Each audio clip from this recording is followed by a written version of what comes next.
लगातार आपको खबरें हमने सुनाई कि किस तरीके से हालात जो हैं वो केंद्र शासित प्रदेश लद्दाख के देखने को मिले, जहां पर 4 लोगों की जिसमें मृत्यु हो गई। उनके शव आज उनके परिजनों के पास पहुंचे और कहीं ना कहीं उनका दर्द ना ही आप समझ सकते हैं, ना मैं महसूस कर सकता हूं, उनका परिवार ही महसूस कर सकता है। आखिरकार उनको प्रवोक किन्होंने किया, ये सबसे बड़ा विषय है जिसको लेकर आज उपराज्यपाल लद्दाख के कविंदर गुप्ता द्वारा एक बैठक बिठाई गई, जिसमें तमाम सेना के अधिकारी, लद्दाख पुलिस के अधिकारी और लद्दाख एडमिनिस्ट्रेशन वहां पर मौजूद थी। उसमें यह देखा गया, उसमें यह बैठक में ये बात की गई कि आखिरकार आज तक लद्दाख में ऐसा प्रदर्शन कभी देखने को नहीं मिला, मगर इनको प्रवोक करने वाला, हिंसा को बढ़ावा देने वाला आखिरकार कौन था। भाजपा के लीडरों से अगर हम बात करें तो उनका साफ तौर पर यही कहना है कि ये सब कुछ करा रही है तो कांग्रेस का सबसे बड़ा इसमें हाथ है।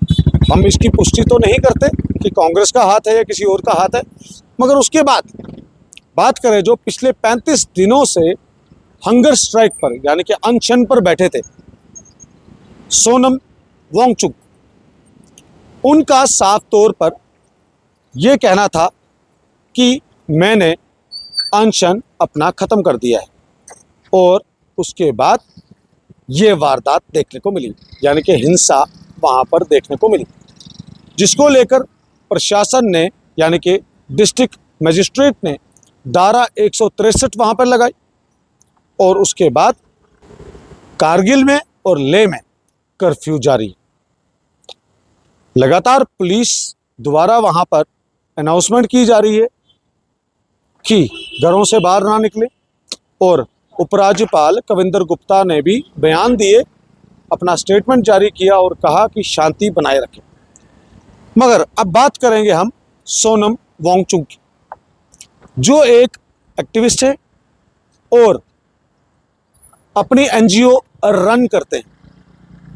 उस एनजीओ के कितने अकाउंट है वो केंद्र सरकार या सुरक्षा एजेंसियों को अभी तक कुछ ही अकाउंट दिए गए हैं।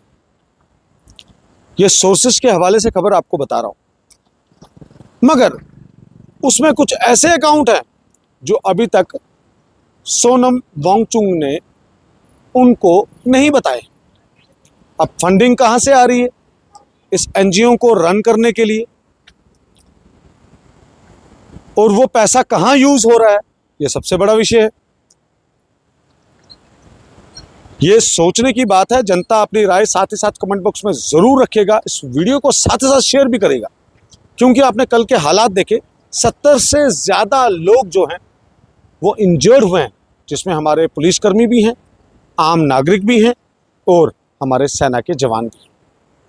4 लोगों की मृत्यु हो चुकी है। आखिरकार इस एनजीओ को, जो कि सोनम वांगचुक चला रहे हैं, फंडिंग कहां से आ रही है भाई साहब? करने वाला कौन है? कौन पैसा दे रहा है इनको, और वो पैसा यूटिलाइज कहां हो रहा है? सबसे बड़ा विषय।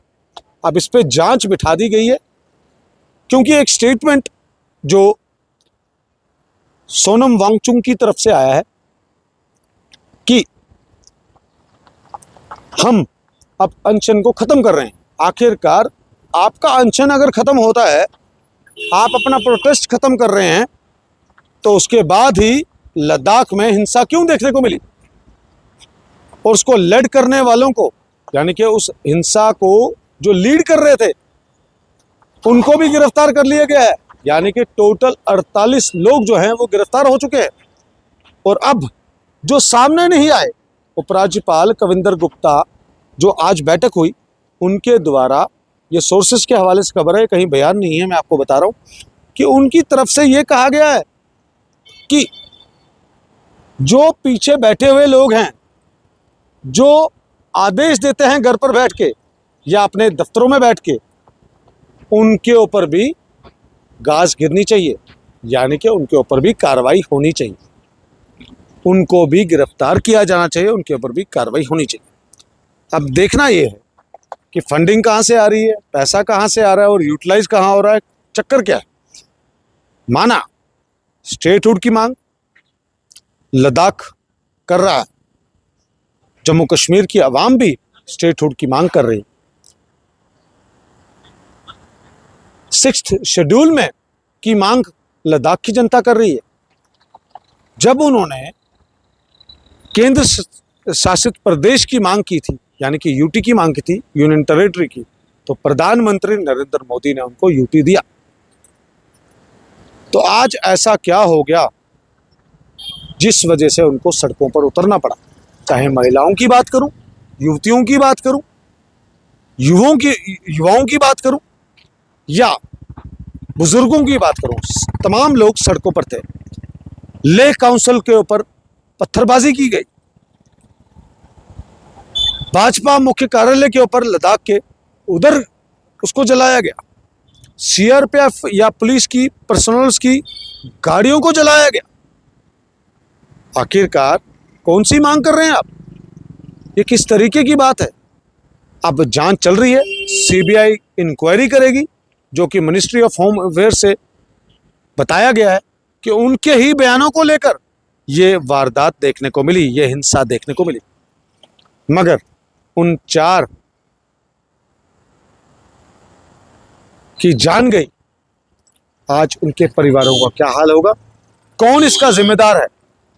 वहीं पे अगर जम्मू कश्मीर के मुख्यमंत्री उमर अब्दुल्ला की बात करें, डॉक्टर फारूक अब्दुल्ला की बात करें, लगातार बयानबाजी कर रहे हैं क्योंकि मौका चाहिए भाई साहब।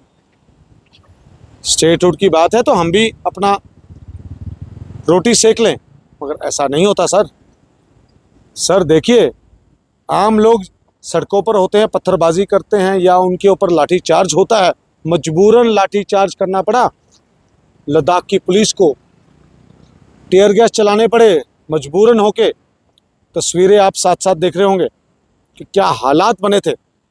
अगर मैं तस्वीरें नहीं भी दिखाऊं तब भी आपने सोशल मीडिया पे सब कुछ देखा है कि ये माहौल बनाने का कोशिश कर रहा है केंद्र शासित प्रदेश लद्दाख जो है। कुछ ही समय हुआ है अभी पर उपराज्यपाल लद्दाख के कविंदर गुप्ता को वहां पर नियुक्त हुए और आप यूटी की मांग करते थे कि नहीं, हमारे साथ पुरानी सरकारें जो हैं वो भेदभाव करती हैं, हमारे को सौतेला व्यवहार करती है हमारे साथ। तो अब आपने स्टेटहुड की मांग की। आखिर क्या वजह है स्टेटहुड की मांग करने का और 6th शेड्यूल में की मांग करने का?